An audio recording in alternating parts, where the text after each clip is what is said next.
ನಮಸ್ಕಾರ, ನಾನೇ ಸುಮಾ. ಇವತ್ತಿನ ವಿಡಿಯೋದಲ್ಲಿ ಮುಲ್ಲಂಗಿ ಪಲ್ಯ ಮಾಡ್ತಾಯಿದ್ದೀನಿ. ತುಂಬ ಚೆನ್ನಾಗಿರುತ್ತೆ, ಟೇಸ್ಟಿಯಾಗೂ ಸಹ ಇರುತ್ತೆ. ಒಂದು ಸತಿ ಟ್ರೈ ಮಾಡಿ ನೋಡಿ.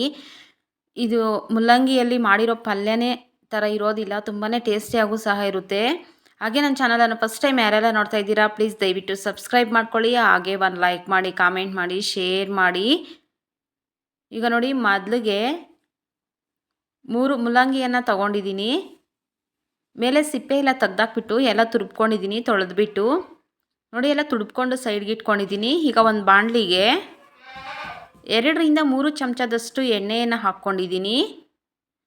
1/4 ಟೀ ಚಮಚದಷ್ಟು ಸಾಸಿವೆ ಚೆನ್ನಾಗಿ ಸಿಡಿಬೇಕು. ಎಣ್ಣೆ ಕಾದಿದ್ದಾದಮೇಲೆ ಹಾಕ್ಕೊಂಡ್ರೆ ಚೆನ್ನಾಗಿ ಸಿಡಿಯುತ್ತೆ. ಈಗ 1 ಚಮಚದಷ್ಟು ಕಡಲೆಬೇಳೆ ಹಾಕ್ಕೊಂಡು ಸ್ವಲ್ಪ ಕಲರ್ ಚೇಂಜ್ ಆಗೋವರೆಗೂ ಚೆನ್ನಾಗಿ ಫ್ರೈ ಮಾಡ್ಕೋಬೇಕಾಗುತ್ತೆ. ಈಗ 2 ಈರುಳ್ಳಿಯನ್ನು ಸಣ್ಣದಾಗಿ ಕಟ್ ಮಾಡಿಕೊಂಡು, ಮೀಡಿಯಮ್ ಸೈಜಲ್ಲಿರುವಂತಹ ಈರುಳ್ಳಿಯನ್ನು ಸಣ್ಣದಾಗಿ ಕಟ್ ಮಾಡಿಕೊಂಡು, ಈರುಳ್ಳಿನೂ ಅಷ್ಟೇ ಚೆನ್ನಾಗಿ ಸ್ವಲ್ಪ ಫ್ರೈ ಆಗಬೇಕು. ನೋಡಿ, ಕರ್ಬೇವಿನ ಸೊಪ್ಪು ಹಾಕ್ಕೊಂಡು ಚೆನ್ನಾಗಿ ಫ್ರೈ ಮಾಡ್ಕೋಬೇಕಾಗುತ್ತೆ. ಈರುಳ್ಳಿ ಸ್ವಲ್ಪ ಕಲರ್ ಚೇಂಜ್ ಆಗೋವರೆಗೂ ಫ್ರೈ ಮಾಡ್ಕೋಬೇಕು. ಈಗ ಬಾಡಿಗೆ ಮೆಣಸಿನ್ಕಾಯಿ 1-2, 4ರಿಂದ 5 ಒಣಮೆಣಸಿನ್ಕಾಯಿನ ಅರ್ಧಕ್ಕೆ ಮುರಿದ್ಬಿಟ್ಟು ಹಾಕ್ಕೊತಾ ಇದ್ದೀನಿ. ಹಾಕ್ಕೊಂಡು ಈರುಳ್ಳಿ ಎಲ್ಲ ಚೆನ್ನಾಗಿ ಫ್ರೈ ಆಗಬೇಕು ಎಣ್ಣೆಯಲ್ಲಿ. ನೋಡಿ, ಈರುಳ್ಳಿ ಎಲ್ಲ ಫ್ರೈ ಆಗಿದೆ. ಈಗ ರುಚಿಗೆ ತಕ್ಕಷ್ಟು ಉಪ್ಪು,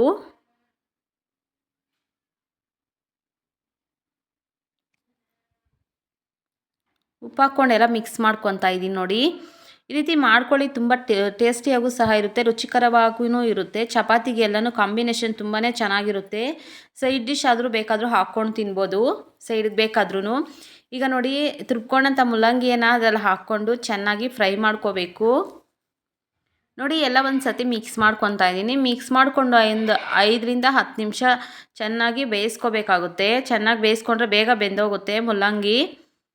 ನಾನು ನೀರೇನು ಹಿಂಡಿಲ್ಲ, ಹಾಗೆ ಹಾಕ್ಕೊಂಡಿದ್ದೀನಿ. ನೋಡಿ, ಚೆನ್ನಾಗಿ ಮಿಕ್ಸ್ ಮಾಡ್ಕೊತಾ ಚೆನ್ನಾಗಿ ಫ್ರೈ ಮಾಡ್ಕೋಬೇಕು. ನೋಡಿ, ಆಗಿದೆ. ಇದೇ ರೀತಿ ಟ್ರೈ ಮಾಡಿ, ತುಂಬ ಚೆನ್ನಾಗಿರುತ್ತೆ, ಟೇಸ್ಟಿಯಾಗೂ ಸಹ ಇರುತ್ತೆ. ಸಿಂಪಲಾಗಿ ಸಹ ಮಾಡ್ಕೋಬೋದು, ಬೇಗನೂ ಮಾಡ್ಕೋಬೋದು.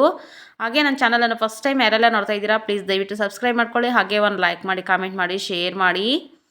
ನೋಡಿ, ಚಪಾತಿಗೆ, ಮುದ್ದೆಗೆ ಎಲ್ಲನೂ ಸೈಡ್ ಡಿಶ್ಶಾಗಿ ಹಾಕ್ಕೊಂಡು ತಿನ್ಬೋದು. ಚಪಾತಿಗೂ ಅಷ್ಟೇ ತುಂಬಾ ಚೆನ್ನಾಗಿರುತ್ತೆ, ಹಾಕ್ಕೊಂಡು ತಿನ್ಬೋದು. ಪಲ್ಯ ಥರ ಟೇಸ್ಟಿಯಾಗೂ ಸಹ ಇರುತ್ತೆ.